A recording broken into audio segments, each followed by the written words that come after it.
Hi guys, it's Kelly here and I'm back with another video for Honeybee Stamps. Today we are going to be making this fun birthday card.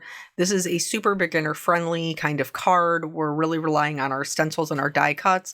We are going to add some coloring, but it's going to be kind of minimal and really to enhance what we already have. So I'm using the Party Frames dies, the Lovely Layers Party Hat, the Lovely Layers Party Blower, and the Lovely Layers Cupcakes. If you guys follow our lives, then you know that in the live recently we used this cupcake. I had told you guys it was because it was on my desk already, and it was because I had just made this card. So here, you do not need to do this. Don't do this. I mean, you can if you want to. I sometimes have a hard time if I've never used a product before, kind of visualizing what it's going to look like. And so I traced the dies so that I could play around with the stencil to see which one of the designs I wanted to go with. There's a couple of different ones. There's like a banner one. There is the crisscross one. There's stars, and then there's polka dots. I went with the polka dots. And then I'm using a grip mat to hold everything kind of in place for me. As far as the colors, I went with I guess it depends. I was going to say I went with a slightly different version of a primary color, but I guess it depends on which part of the decision making that you fall on, because some people say that a magenta, blue, and yellow is the true primary colors. But anyway, so that's what I went with, because I knew that the pink and the yellow would give me an orange, and the pink and the blue would give me a purple. So the only color we're really missing is green, which I could have created if I had mixed the yellow and blue, but didn't. So that's our little polka dot hat. Yes, it is white, and originally I thought I was going to have they were going to sit on a colored background. But they ended up being on a white background, and I think it's super important to point out, like, the minimal amount of shading that we're going to do to make that hat a little more dimensional makes a huge difference in setting it apart from the background. So when we get to that point, I'll definitely point it out. For the party blower, I did the stripes on the handle. And then here I'm going back in and erasing that line that I didn't need to begin with. You can just go in and do the stencil, guys. You don't have to do the little outline. So then I'm going to set up my dies. So for the party hat, I'm going to cut out the part that we stenciled, and then the same thing with the blower. These are their two base pieces. And then I'm going to use colored cardstock to cut out the rest. Now, if you guys watch my channel, you know typically I like to color each individual layer, and I will cut them all out of white. But if you are new to adding coloring to your die cuts, or even new to card making, the colored cardstock is, one, a huge time saver, and two, it does look pretty with the colored cardstock before we even add anything to it. So for the it's not really a dark blue, the darker blue, I'm doing all of the parts for the party blower that go on the end, one of the layers of the pom-poms for the hat, and the base layer for the top of the pom-pom. The other one, the lighter, like Tiffany kind of blue, is the top layer. And then for the cupcake, I'm doing a light gray for my highlight, a dark gray for the cupcake base.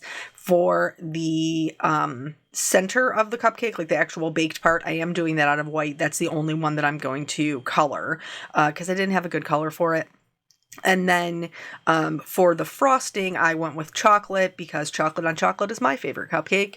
And so for the base layer, I'm going to use a dark brown. You'll see that here momentarily. And then for the top layer, I am using like a craft cardstock. The pink is what I am going to cut my little cherries out of. And again, if you are somebody who follows our lives over on the Honeybee channel, then you know that we did use this. We made the cherries, and actually I did tell you guys that I would make another video with that, because I had some more ideas for the paper that we had created. So I will be doing that. So the background here was this is actually a piece that I had stamped quite a while ago, and it's that same purple cardstock with the Celebrate background. I'm pretty sure that's what it's called. So I thought, okay, well, I'll be able to utilize that. Newsflash, I did not utilize that. I cut my own. So here I'm kind of laying everything out and dry fitting. Now I left this part in for two reasons. One, because if you are a beginner card maker, it does help to see kind of how everything comes together even before we add any of the shading. And this way we can see how everything kind of like builds up and sits on top of each other. And I do this portion to make sure that when I'm actually done with my die cutting, I'm done with the die cutting. I'm double checking everything and making sure I have all the pieces, parts, and the colors work and, everything. I'm happy with all of that. And then once I know that, then I can move on to the next step. But I don't like messing around with the fussy bits of die cutting. So I want to make sure that I'm sure that I have everything I need before I move on. Because if I have to go back and start die cutting again, I'm going to be annoyed. I'm going to be annoyed. But the other reason that I left this in is because I don't know how this happened, but when I put all of these together, even though I was sitting at my desk doing it, I either didn't press record, which honestly is probably my own fault, user error, but it didn't record it. So either I didn't turn it on or there was some other issue. But anyway, so you can see kind of how the pieces will be laid out together. And now we're going to go in for the coloring. So when we're coloring something white, we're just adding the shadows. And this is a really, really easy way to help give dimension.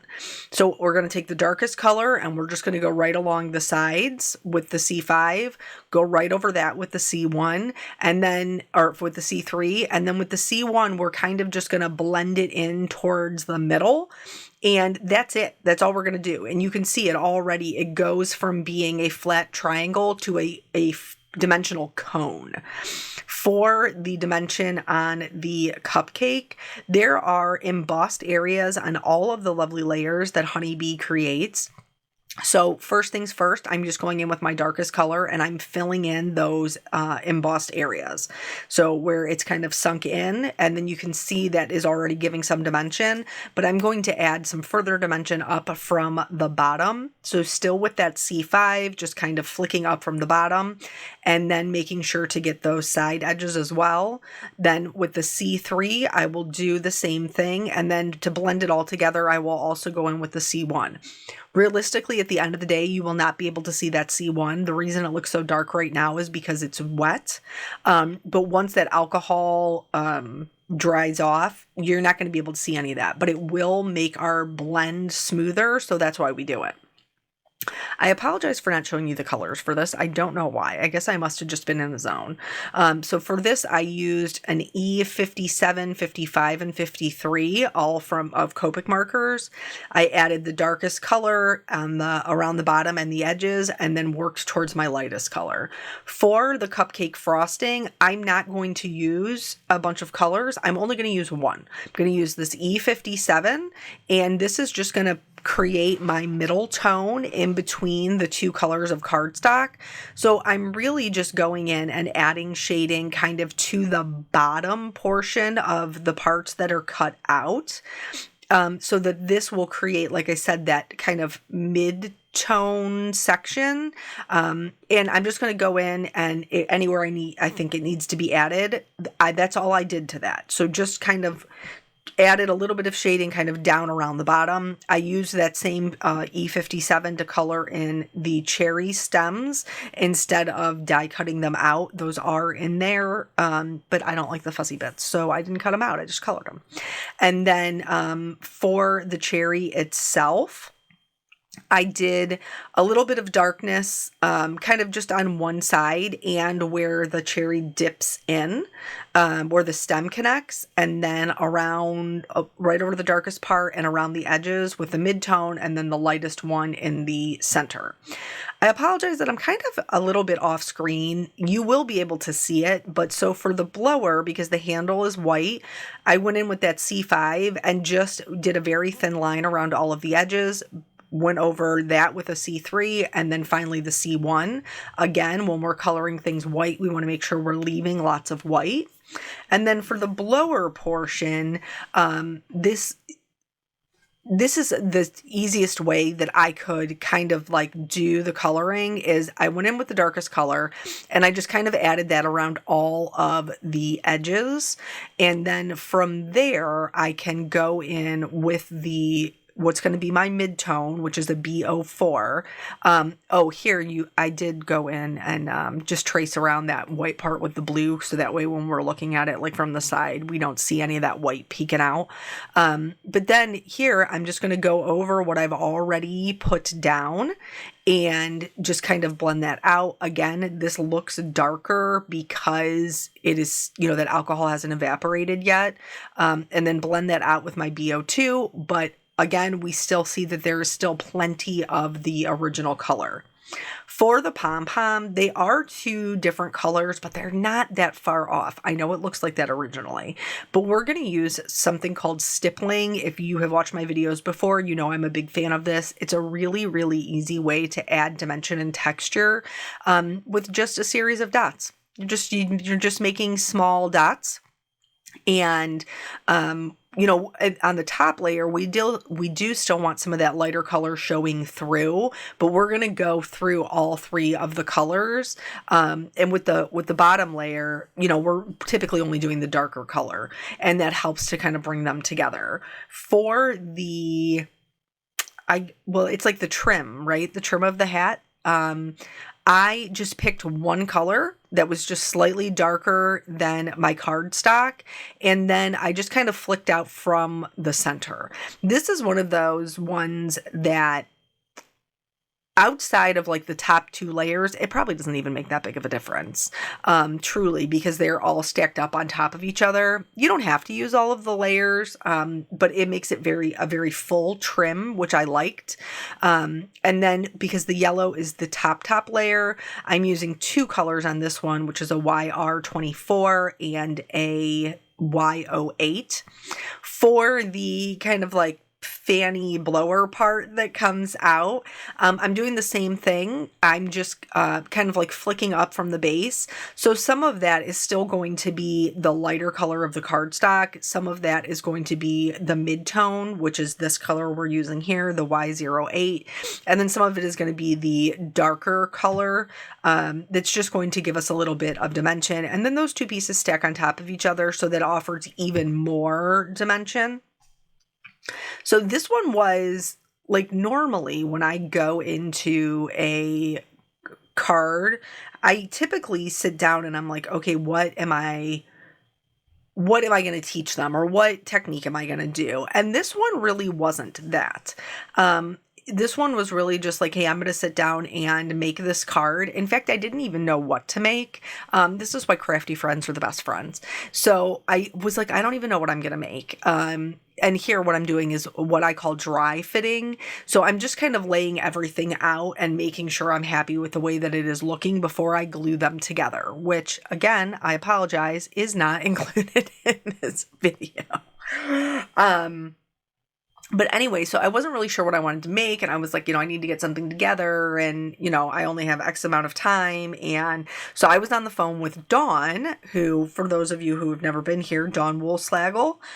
She has not been posting videos because she is currently going through chemo and stuff, but she has lots of other videos that you can go back and watch, and she's just endlessly talented.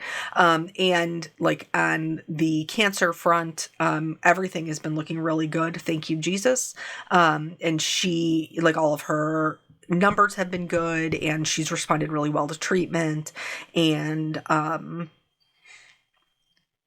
I guess I didn't really expect to get emotional, but here I am, which I am just endlessly grateful for, because it's been a year. It has been a year. And so, I don't know if I could add losing my best friend onto that. So I'm very grateful that the Lord is working and healing her. So anyway, we were on the phone and I was like, girl, I don't know what to make. And I was like, pulled out your cupcakes. She illustrated those. And I was like, what do I put with them? And she was like, well, what about, the hat or the blower? Like, those are super cute. And so she's actually the one who gave me the idea for the card. So thanks, Dawn. But anywho, so you saw me kind of putting it together there, and you could see that like the things that I had cut out were really good for like one item as a focal point, but I had 3 items. And so I did end up switching up my original game plan. I didn't love the purple, so I went with blue. Blue was my boyfriend's, but also blue was already like really prevalent in the design. So I pulled out the blue. This is actually, I think it's the blue raspberry cardstock from Gina K. And then for embossing ink, like embossing ink, if you stamp an embossing ink, it's going to leave what they call a watermark or a slightly darker impression. You can make that more prevalent by heat setting it with clear embossing powder, or you can let it be more subtle. I chose to let mine be a little bit more subtle. I cut it out with the additional layer that has like the star trim from the party frames. And I was liking that much better. Here, I'm just kind of going in and I'm marking on the inside section, the white section, for where I want to do the shadows.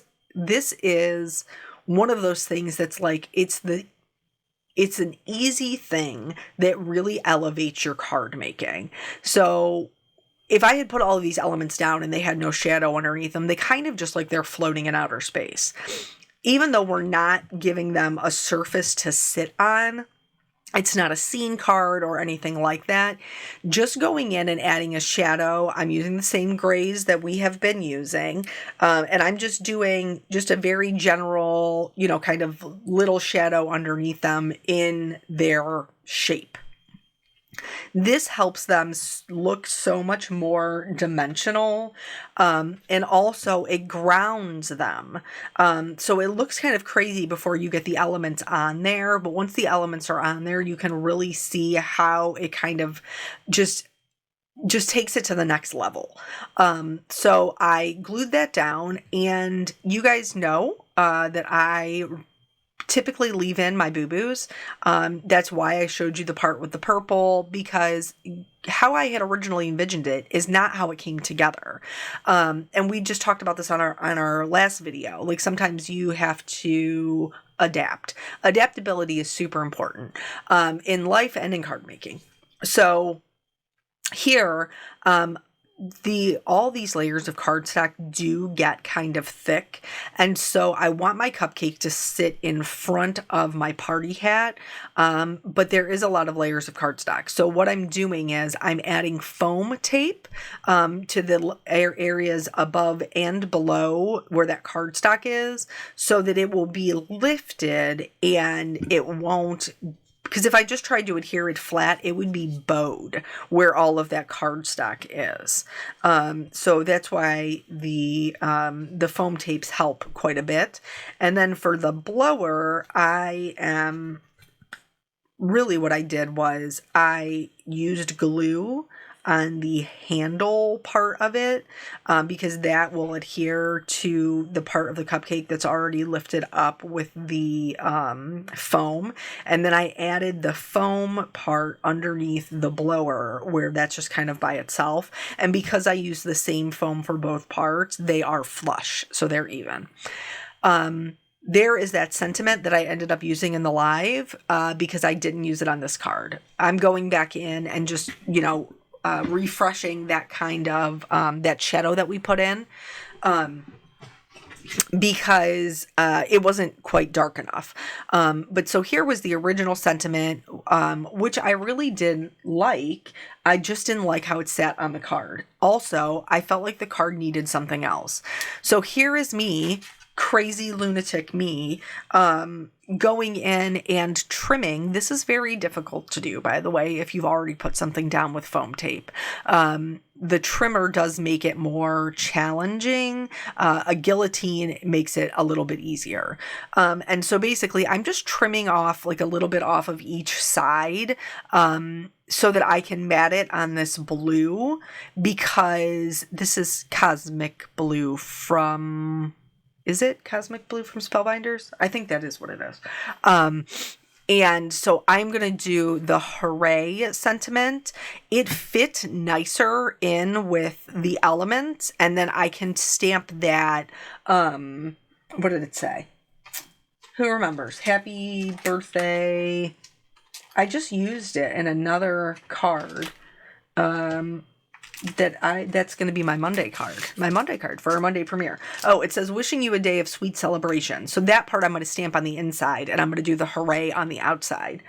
We have some upcoming summer birthdays, which are myself at the end of August, and literally the last day, my dad 1 week later, and my brother-in-law is like 3 or 4 days before mine. So on Labor Day, we're going to get together to do summer birthdays. So I will need some birthday cards.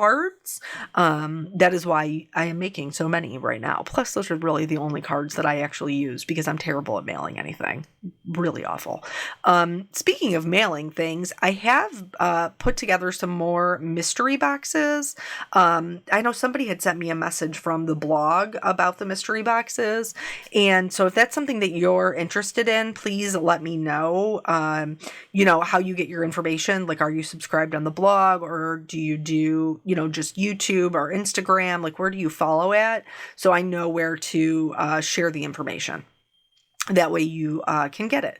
So here we've white heat embossed this on this same blue that is the matte for the background. And I'm just going to put that right over the cupcake base. It felt so much nicer kind of tucked in there. And then of course we have to add all of the details because that's honestly the most enjoyable part for me. So I am adding some rainbow rhinestones, and normally I do try to work in odd numbers and kind of pay attention to those things. And this one I actually think is an even number. I think I ended up using 1, 2, 3, 4, 5, 6, 7. Yeah, I used 8 rhinestones, but I paired them kind of oddly. And then I'm going to add some shimmer to, the different elements using a clear shimmer marker, especially for the frosting. And then because we can never have enough shimmer or glitter or any of those things, I am also going to add some white highlights with my gel pen. A big difference on here, the two things that make a huge difference for this one is the pom-pom, which is, again, I'm just doing dots just like we did with the marker, but it gives it so much texture that it makes it looks like it is fuzzy. I'm also adding some highlights on top of the frosting layer. And I did little dots where the center of the trim is. And then, of course, I added, a little bit of highlights to the party blower, as well as the top layer of the candy cane, the cupcake wrapper.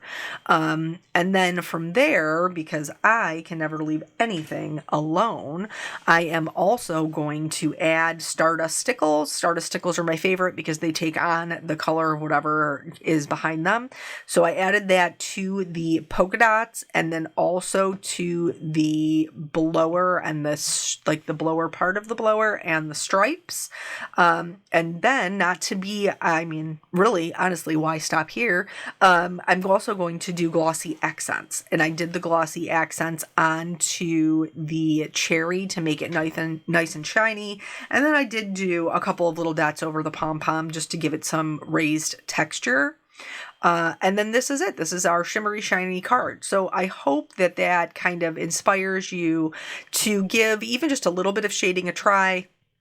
You can see how that hat and the blower pop off of the white, even though they're colored as white objects. There's definitely some separation there. Thank you guys so much for joining me. I always appreciate your time, and I will catch you on the next video. Bye.